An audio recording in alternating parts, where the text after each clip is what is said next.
Lidotiki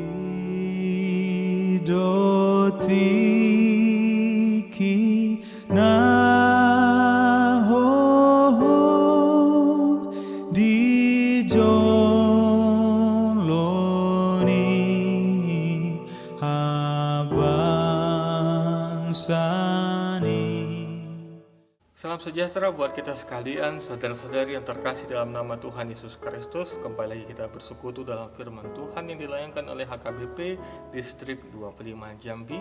Pada hari ini saya Pendeta Jaya Syahaan yang akan membawakan perenungan bagi kita sekalian.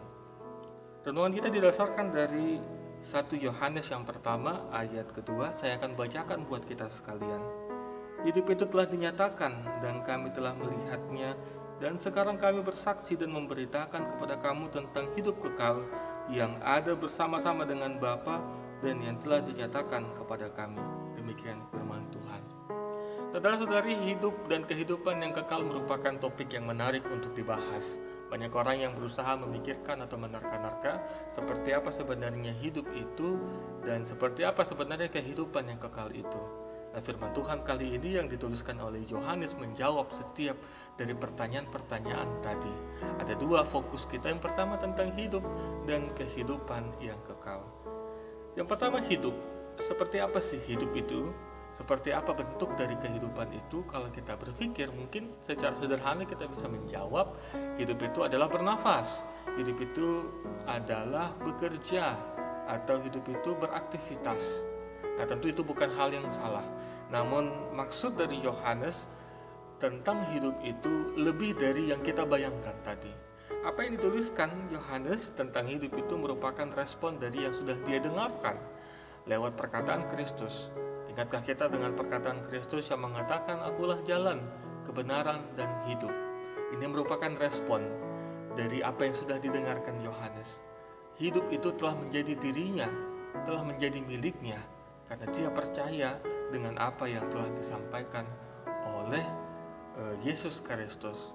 Maka hidup itu bukan seperti yang kita bayangkan tadi, namun hidup itu adalah Kristus itu sendiri. Begitupun juga dengan kehidupan yang kekal. Mungkin kita berpikir kehidupan yang kekal itu berarti hidup untuk selama-lamanya. Nah, hidup yang kekal itu berarti tentang Kristus itu juga. Kita telah mengimani bahwa Kristus telah bangkit dari kematian dan hidup untuk selama-lamanya. Maka secara sederhana kita bisa mengatakan bahwa kehidupan yang kekal itu adalah Yesus Kristus itu sendiri, yang telah menjadi bagian dalam kehidupan manusia.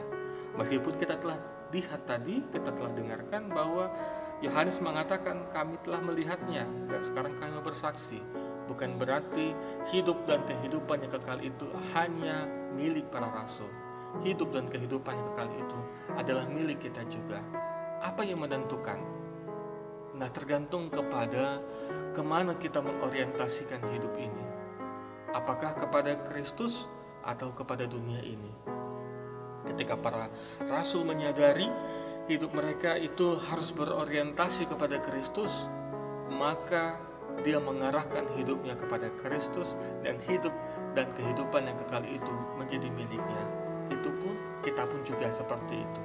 Ketika kita mengorientasikan hidup ini kepada Kristus, kita mengarahkan hidup ini kepada Kristus, maka hidup dan kehidupan yang kekal itu menjadi milik kita, menjadi bagian dalam kehidupan kita. Maka tidak perlu kita mencari-cari di mana sebenarnya kehidupan yang kekal itu, atau bagaimana sebenarnya kehidupan yang kekal itu. Karena kehidupan yang kekal itu ada dalam diri kita sendiri, ada dalam diri Anda.